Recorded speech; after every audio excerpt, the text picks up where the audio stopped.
Assalamualaikum warahmatullahi wabarakatuh. Salam jumpa kembali untuk sahabat-sahabat YouTuber serta sahabat media serta para pemirsa yang selalu aktif mengikuti konten-konten Ayah Sadam. Di sini Ayah Sadam akan mengupas tuntas dengan perjalanan seorang ahli spiritual. Semoga kita tetap dalam lindungan Allah Subhanahu wa taala. Bismillahirrahmanirrahim. Alhamdulillahirabbil alamin arrahmanir rahim maliki yaumiddin. Iyyaka na'budu wa iyyaka nasta'in. Ihdinas siratal mustaqim siratal ladzina an'amta 'alaihim ghairil maghdubi 'alaihim waladdallin. Rabbighfirli wa liwalidayya min amma ba'du. Saudara, setelah seorang Ayah Sadam bertemu dengan seseorang, yaitu katakanlah seorang ahli spiritual, katakanlah senior, satu demi satu bercerita tentang masalah pengalaman liki-liku sebagai seorang ahli spiritual yang akan beliau ceritakan kepada saya.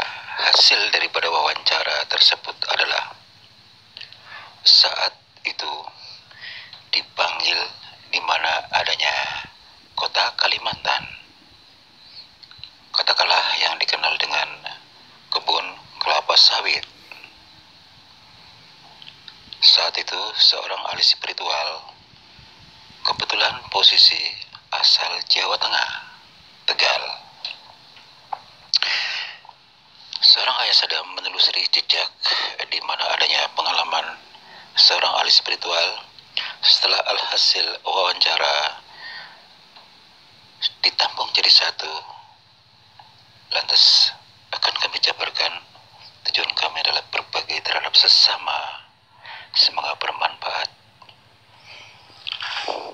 Mari kita simak sama-sama kisah selengkapnya. Saat itu seorang ahli spiritual dipanggillah dengan seseorang, katakanlah orang yang kaya raya yang memiliki kebun di mana adanya kebun kelapa sawit yang ada di Kalimantan. Beliau datang ke sana dengan sendirinya memakai pesawat. Setelah sampai di sana, pas di pintu gerbang adanya tidak jauh dari tempat di mana dia harus sampai kepada salah satu bus yang memanggil beliau. Karena dari pintu gerbang masuk ke dalam cukup jauh, harus melalui hutan-hutan belantara, memang masih subur saat itu. Beliau berjalan kaki. Tak lama kemudian berhadapan dengan salah satu harimau. Beliau berhenti sejenak mengucapkan olok salam. Padahal seorang ahli spiritual sudah cukup pengalaman profesional, bahwasanya yang dilihatnya bukanlah harimau biasa. Dia tidak lepas daripada harimau jadi-jadian si penuh di mana adanya hutan, adanya kelapa sawit. Terbukti pada saat berjalan antara pintu gerbang utama sampai masuk ke dalam di rumah di mana orang yang mengundangnya harus berkilo-kilo melalui hutan belantara. Disitulah dia harus berhadapan dengan salah satu macan jadi-jadian. Badannya besar, panjang, melebihi dari 2 meter. Dengan tenangnya, seorang ahli spiritual bertanya, "Assalamualaikum warahmatullahi wabarakatuh." Hingga sampai salam 3 kali tidak terjawab. Lantas seorang ahli spiritual bertanya, "Apakah Anda tidak mendengar salam saya?" Hingga sampai 3 kali tidak terjawab. "Siapa Anda sebenarnya?" Tiba-tiba si macan itu mendekati, mau menerkam seorang ahli spiritual. Lantas seorang ahli spiritual sudah siaga sepenuhnya untuk menjaga terjadi hingga barangkali ada kejadian-kejadian yang tidak diinginkan. Beliau dengan tasbihnya di tangannya, karena dia dalam kondisi mau menerkam, dilemparkannya tasbih itu ke arah harimau tersebut. Dia terlempar jauh dan teriak, baru mengeluarkan suara dia kepanasan. Lantas si tasbih itu kembali lagi ke tangan si pemiliknya, yaitu ahli spiritual. Lantas si harimau itu mengatakan, "Oi, kamu siapa, orang asing? Kenapa kamu lempar tasbih itu sehingga saya terlempar jauh, kesakitan, panas?" Dengan santai dan lugas seorang ahli spiritual mengatakan, "Hai harimau, saya tidak akan berbuat jahat kepada siapapun dan saya tidak mau berbuat masalah di lingkup di mana bukan daerah saya. Kenapa Anda saya uluk salam sampai 3 kali tidak terjawab? Bahkan Anda malah mau menerkam saya. Ini salah satu jalan untuk membela diri, bukan berarti saya mencari masalah."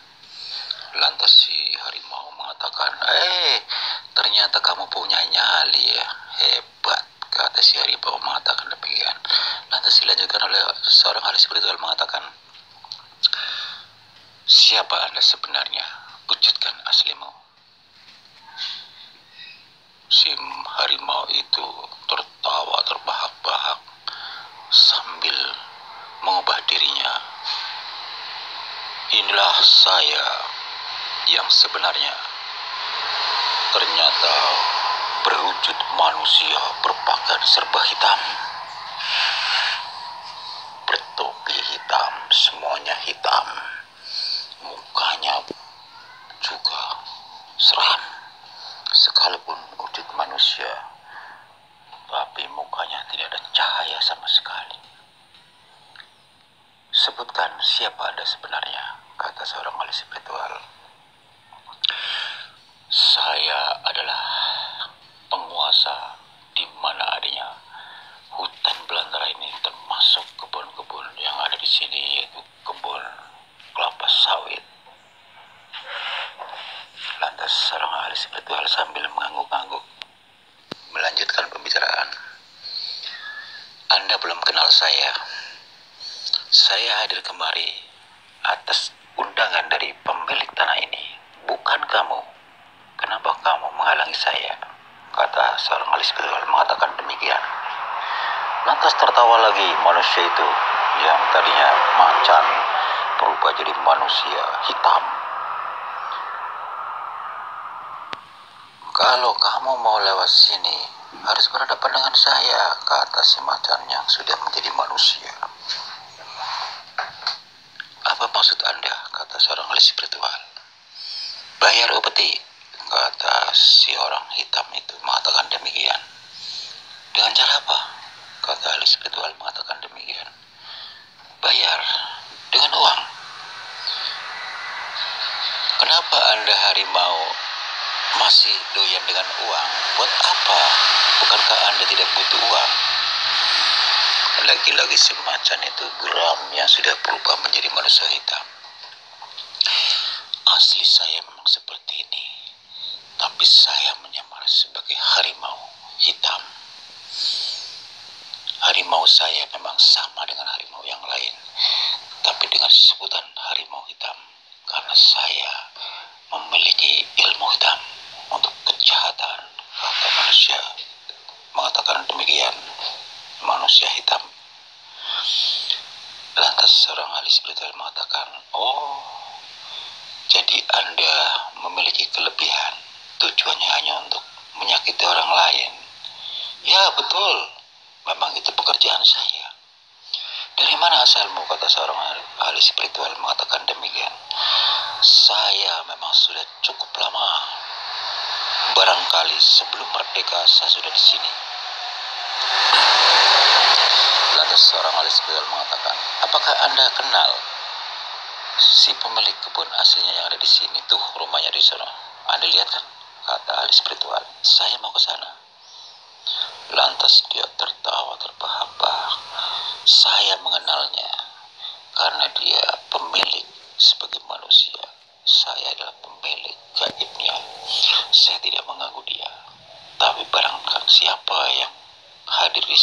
asing harus melalui saya dulu. Lantas seorang ahli spiritual mengatakan, apa hubungan Anda dengan pemilik tanah ini yang rumahnya ada di sana? Saya adalah tangan kanannya si pemilik kebun ini. Oh, jadi Anda tangan kanan dia? Ya, betul, kata si manusia hitam mengatakan demikian. Perlu Anda ketahui bahwasanya kenapa saya hadir kemari, karena saya diundang oleh tuan rumah. Katanya Anda sebagai tangan kanan, kenapa Anda tidak tahu dengan adanya tamu yang mau hadir? Lantas si orang hitam itu tertawa lagi. Siapapun dia, sekalipun diundang, tetap saja harus melalui saya. Lantas seorang ahli spiritual tidak mau berbelit-belit dengan Lukasnya. Sekarang begini saja, saya sudah cukup capek, perjalanan saya jauh. Sudah sampai di sini, perjalanan dari depan ke sini sudah cukup jauh. Sekarang Anda menghalangi saya, menghambat perjalanan saya menuju pemilik kebun ini, kata seorang ahli spiritual mengatakan demikian. Lantas si orang hitam itu mengatakan, kalau Anda tidak mau memberikan upeti, berarti Anda benar-benar menantang saya, kata si orang hitam mengatakan demikian. Lantas seorang ahli spiritual mengatakan, tadi saya sudah katakan dengan jelas bahwasanya saya hadir kemari bukan mencari musuh, tapi mencari kawan, mencari saudara untuk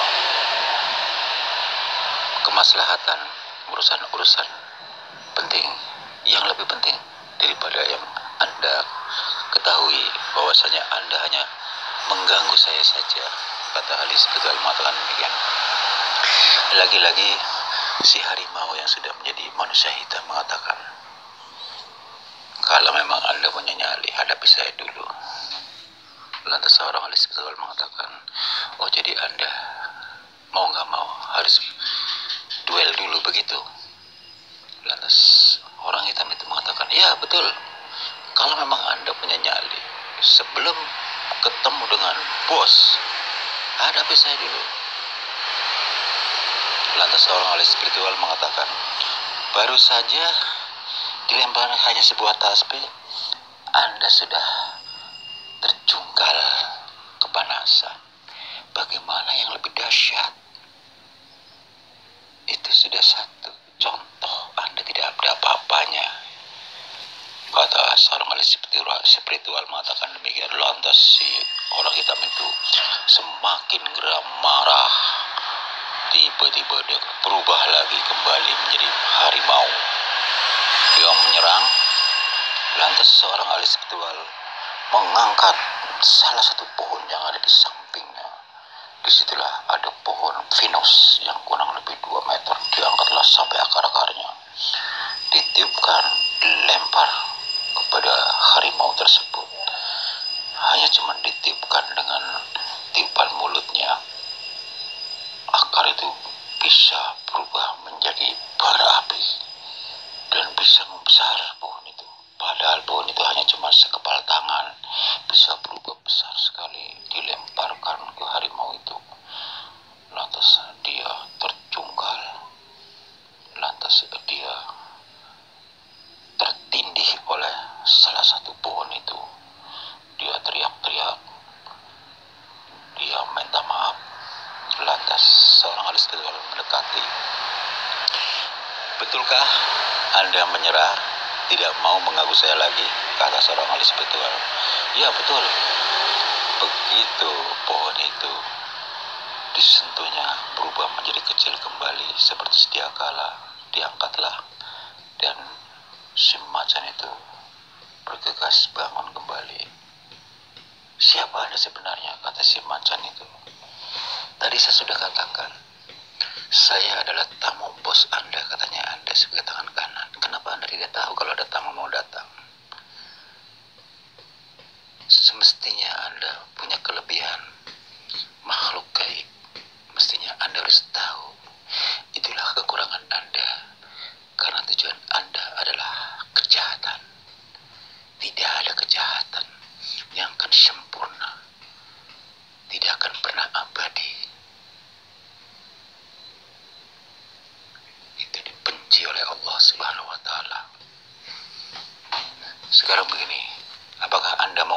lagi, kata orang ahli spiritual mengatakan demikian. Tidak Pak, silakan. Hebat, Anda hebat, kata si harimau tersebut mengatakan demikian. Dia malah mempersilahkan untuk melanjutkan perjalanan. Sambil zikir seorang ahli spiritual menuju di mana ada rumahnya pemilik kebun tersebut. Sampailah sudah di depan rumah. Lantas uluk salam, assalamualaikum warahmatullahi wabarakatuh. Waalaikumsalam warahmatullahi wabarakatuh. Padahal seorang ahli spiritual sudah mengetahui adanya bahwasanya yang memanggil ada bukan orang biasa. Dia memiliki kelebihan. Melalui tangan kanan macan yang baru saja berhadapan dengan seorang ahli spiritual, siapapun yang datang sekalipun tamu diundang, dia diuji sebelumnya. Kata si seorang ahli spiritual, saya harus hati-hati. Dia memiliki kejahatan-kejahatan tertentu, memiliki kelebihan-kelebihan, tapi untuk kejahatan contohnya dia memiliki macan, katakanlah harimau hitam, itu sebutannya, padahal warnanya sama dengan macan-macan pada umumnya, hanya sebutan saja si macan hitam. Tujuan kejahatan. Lantas setelah mereka uluk salam, dijawablah oleh tuan rumah yang melakukan perjanjian dengan seorang ahli spiritual. Waalaikumsalam warahmatullahi wabarakatuh. Silakan Pak, silakan. Si tuan rumah padahal sudah mengetahui adanya seorang ahli spiritual telah bertemu dengan macan hitam. Lantas tuan rumah merasa gegap. Seorang ahli spiritual tidak pernah lupa dengan hal itu, bahwasanya beliau merasakan adanya keganjilan, bahwasanya dia telah mengetahui adanya seorang ahli spiritual berhadapan dengan macan hitam. Sambil berbicara, tuan rumah mengatakan, bagaimana Pak kabarnya Pak? Alhamdulillah baik, kata ahli spiritual mengatakan demikian. Terus apa yang saya harus jalankan? Saya sudah sampai di sini dari Tegal, kata seorang ahli spiritual mengatakan demikian. Begini Pak, di sini kan kebun saya berhektar-hektar Pak. Setiap saat anak buah saya sering kesurupan Pak. Bagaimana kalau Bapak memutari hutan ini, seluruh kebun yang saya punya, supaya aman Pak? Siapa sebenarnya makhluk-makhluk yang ada di kebun ini yang selalu mengganggu karyawan saya? Kata si pemilik kebun kelapa sawit mengatakan demikian. Mohon maaf ya Pak, sebelumnya, kata seorang ahli spiritual, saya tidak mau basa-basi. Baru saja saya berhadapan dengan sebutan si macan hitam, padahal macan biasa. Warnanya sama dengan pada macan-macan pada umumnya, cuma hanya sebutannya saja. Dialah salah satu macan jadi-jadian. Dia mengakui bahwasanya dia adalah tangan kanan Bapak. Apakah betul Pak? Kata seorang ahli spiritual. Lantas tuan rumah dikejutkan adanya sebutan itu. Dia merasa memang betul adanya, tapi dia berusaha menghindari pertanyaan itu. Oh begini saja Pak, Bapak mau minum apa? Ucapan dari seorang ahli spiritual tidak terjawab, malah dia alihkan dengan menawarkan minum. Lantas seorang ahli spiritual mengatakan, begini saja Pak, kita pokok pada pembicaraan aja Pak. Objeknya, Bapak kan mengundang saya. Tadi Bapak katanya saya suruh keliling di mana adanya kebun Bapak. Katanya banyak karyawan yang suka kesurupan. Ya akan saya jalanin langsung. Saya nggak usah keliling Pak. Di sini pun cukup. Saya akan kontak dengan mata batin saya. Kata seorang ahli spiritual mengatakan demikian. Dia merasa was-was si pemilik rumah, memang tujuannya hanya ingin menguji kemampuan di mana seorang spiritual memiliki kelebihan. Tentu saja sepemilik kebun itu memang jahat. Pantas saja dia memiliki macan hitam yang kerjanya hanya untuk bikin masalah. Lantas seorang ahli spiritual mengatakan, Bapak nggak usah repot-repot, nggak usah bikin minum. Nih di tas saya udah lengkap, ada kopi, ada aqua, ada rokok. Jadi saya butuh sejadah aja, saya, kata seorang ahli spiritual mengatakan demikian. Lantas seorang ahli spiritual mengambil air wudhu. Disitulah beliau sholat 2 rakaat, lantas dilanjutkan dengan zikir. Lantas seorang ahli spiritual setelah doa selesai, beliau mengatakan, Inna lillahi wa inna ilaihi raji'un. Ternyata betul dugaan saya bahwasanya saya diundang. Ternyata orang tersebut bukannya punya hajat yang benar-benar, akan tetapi hanya ingin menguji kemampuan yang saya punya. Kata seorang ahli spiritual bergumam demikian. Saya harus hati-hati, insyaallah, atas izin Allah. Ya Allah, lindungilah hamba-Mu ya Allah, jauhkan dari segala hal kejahatan. Kalau memang ini hanya tujuannya hanya untuk mengerjain saya, jauhkan dari segala hal-hal yang jahat, jauhkan dari pandangan saya Allah. Begitu si orang ahli spiritual selesai berdoa, selesai, dia kembali ke tempat duduk di mana adanya ruang tamu. Lantas dilanjutkan ngobrol dengan si pemilik rumah tersebut. Lantas pemilik rumah mengatakan, bagaimana Pak? Alhamdulillah, alhasil. Sebetulnya ini mohon maaf, biang keroknya hanya cuma satu, yaitu si macan hitam. Itu sebutannya. Padahal warnanya sama, seperti layaknya macan-macan lain. Hanya sebutannya saja. Tentu saja pada saat ia berubah menjadi manusia, memang berpakaian semuanya serba hitam, mukanya pun tidak punya cahaya, seram. Saya sempat berhadapan dengan dia. Setelah dia menyerah, dia baru ngasih tahu saya bahwasanya si macan hitam itu dilepas dari tangan kanan Bapak. Apa tujuan Bapak terhadap saya, mengundang saya? Kata seorang ahli spiritual dengan lugasnya mengatakan demikian. Lantas seorang pemilik rumah mengatakan, walaupun dia dengan sedikit risih, dia berusaha berbicara. Mohon maaf Ayah atas perilaku anak buah saya yang baru saja Bapak bicarakan. Lantas seorang ahli spiritual mengatakan, melanjutkan pembicaraan kembali. Jadi begini Pak, Bapak tadi kan mengatakan anak buah sering kesurupan. Tidak ada yang lain kecuali harimau hitam. Pelakunya adalah tidak lepas dia. Nah, kalau seandainya anak buah Bapak kesurupan, artinya Bapak sudah mengetahui sebagai tangan kanan Bapak segala macam tingkah laku, perilaku dia yang dia jalani setiap waktu kapanpun.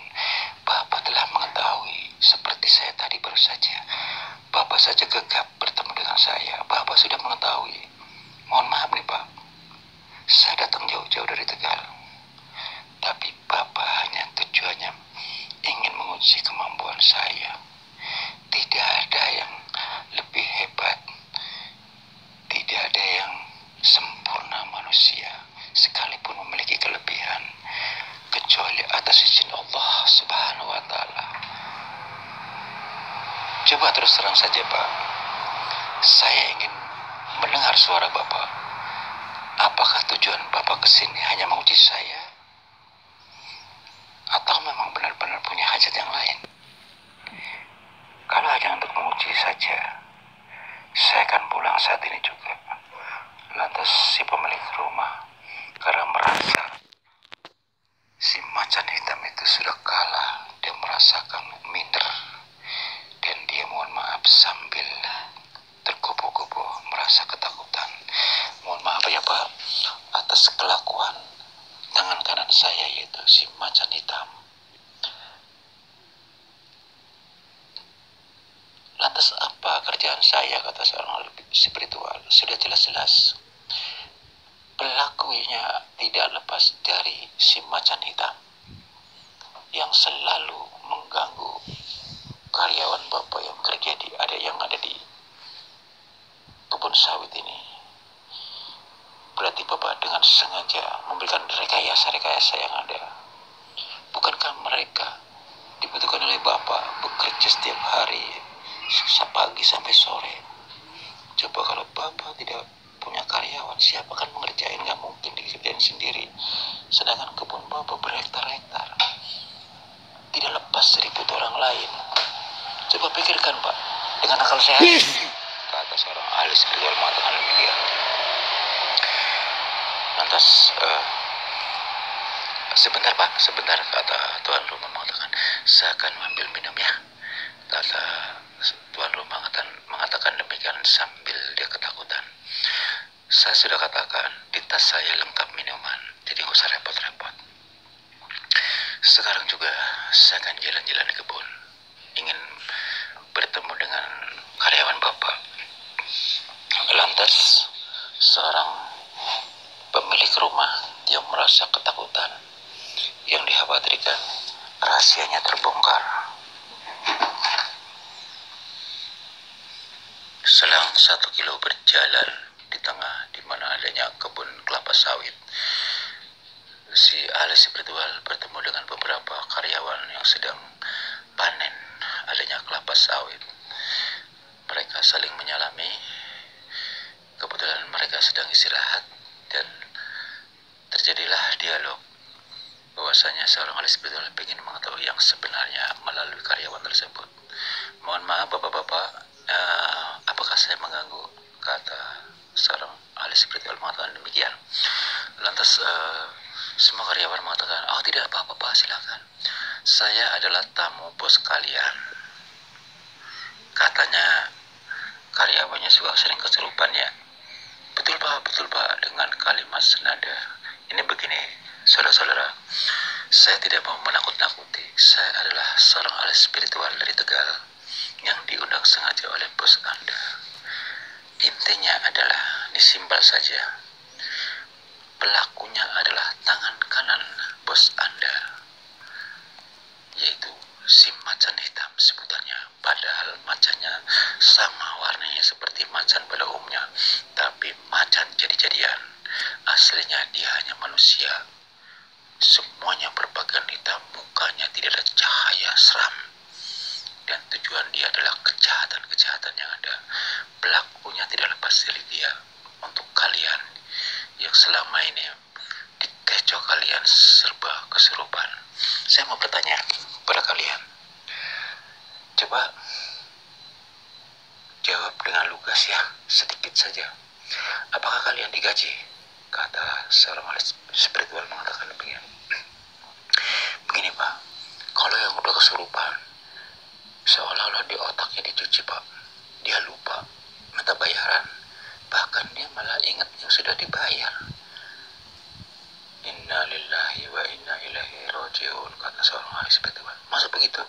Iya pak, hampir semuanya. Hanya saya yang belum kesurupan. Ini yang sudah merasakan.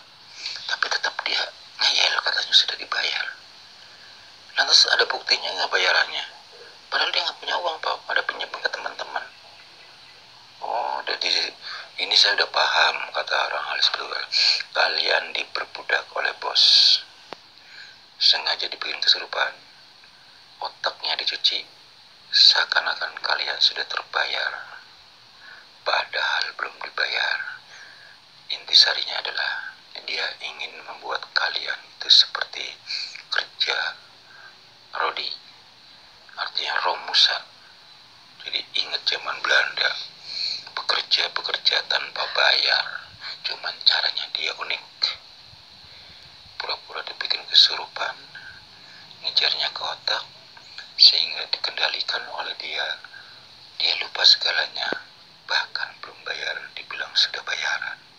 Nauzubillah min dzalik. Bos kalian terus terang jahat. Tiba-tiba bosnya nyambung, dia nyusul di belakangnya mendengar suara si ahli spiritual. Lantas seorang ahli spiritual, kenapa bapak nyusul kemari? Kata ahli spiritual mengatakan demikian kepada pemilik kebun. Iya pak, nggak apa-apa pak, saya juga kepingin ngobrol-ngobrol di sini sama anak buah. Sekarang begini aja pak, saya tidak mau bertele-tele di sini. Sudah jelas bahwa bapak kembali lagi seperti zaman Belanda. karyawan Bapak ibaratkan sebagai boneka. Kenapa dijadikan orang kesurupan, larinya ke otak untuk melupakan segala-galanya? Orang belum bayaran, dibilang sudah bayaran, mengaku dengan sendirinya. Artinya memang sudah dikendalikan oleh Bapak, terhipnotis. Memang, mohon maaf nih, sudah terbukti bahwasanya Bapak memiliki tangan kanan. Si macan hitam itu adalah untuk mempengaruhi karyawan, dibikin kesurupan, larinya ke saraf otak sehingga mereka terlupakan. Sebelum bayaran dibilang sudah bayaran. Kenyataannya memang Bapak punya keniatan jahat, membutuhkan karyawan sekian banyak ribuan, tidak terbayar supaya Anda lebih beruntung. Karyawan tidak punya uang, ya sampai yang belum punya uang, sekalipun dia mengakui sudah terbayar, sampai dibela-belain hutang dengan teman-temannya, tetap saja dia ngeyel bahwasanya sudah dibayar. Itu karena otaknya sudah dicuci oleh Bapak. Tiba-tiba di situ reaksinya berbeda, tuan rumah marah dengan si ahli spiritual. Disitulah terjadi bentrok dan perang tenaga dalam. Semua karyawan ngumpul yang belum pernah terjadi terhipnotis olehnya. Dia masih sadar membela sesepuh, katakanlah seorang ahli spiritual. Terusin aja, Pak sesepuh, biar rasa dia. Kebetulan sesepuh di sini, ini ribuan karyawan, sudah sebagian kena terhipnotisnya, tidak pernah bayaran, tapi dia mengakunya sudah dibayar, kata si karyawan. Padahal dia sampai benar-benar butuh duit, sampai pinjam-pinjam ke kawan-kawan, tapi dia merasakan sudah dibayar. Anda mendengarkan suara karyawan, lantas dia nunduk si pemilik kebun itu. Memang betul. Terus Anda mau apa? Lantas seorang ahli spiritual mengatakan, sebetulnya saya sudah tahu keadaan di sini, sekalipun saya belum nyampe ke sini. Berarti Anda memang harus dicegah. Saya akan panggil polisi biar Anda cerah. Anda sudah memakan banyak korban, karyawan ribuan diperlakukan tidak baik, kerja rodi tanpa bayar. Disitulah kemampuan si pemilik kebun dan mengeluarkan jurus-jurus. Seorang ahli spiritual cukup tenang. Begitu dia melemparkan tangan ke sesepuh, seorang ahli spiritual hanya menggerakkan tangan satu, melemparkan tasbih. Disitulah si pemilik kebun terjatuh, angus. Tapi dengan sengaja seorang ahli spiritual tidak mematikan nyawa dia, hanya tujuan supaya dia sadar. Ampun, ampun, ampun, kata si pemilik kebun mengatakan demikian. Lantas seorang ahli spiritual kembali lagi menggerakkan tangan, melemparkan cairan-cairan yang ada di aqua, cairan doa, sehingga dia pulih kembali, tidak angus seperti sedia kala. Kalau Anda memang minta ampun, bertobatlah kepada Allah. Kembalikan uang-uang hak orang lain, karyawan yang ada. Jangan pernah ulangi lagi. Saya akan cabut semua ilmu-ilmu kamu, termasuk tangan kanan kamu. Disitulah langsung tanpa pikir panjang, disentuhlah umpul-umpul kepala si pemilik kebun itu. Dia teriak histeris kesakitan pada saat mengangkat ilmunya yang ada di dalam tubuh. Dia sementara tidak sadar.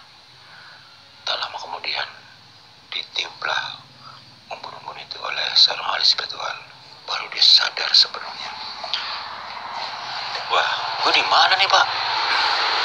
Kata seorang ahli pemilik kebun mengatakan demikian. Lantas seorang ahli spiritual mengatakan, Bapak sudah sadar? Sudah Pak, kata si pemilik kebun.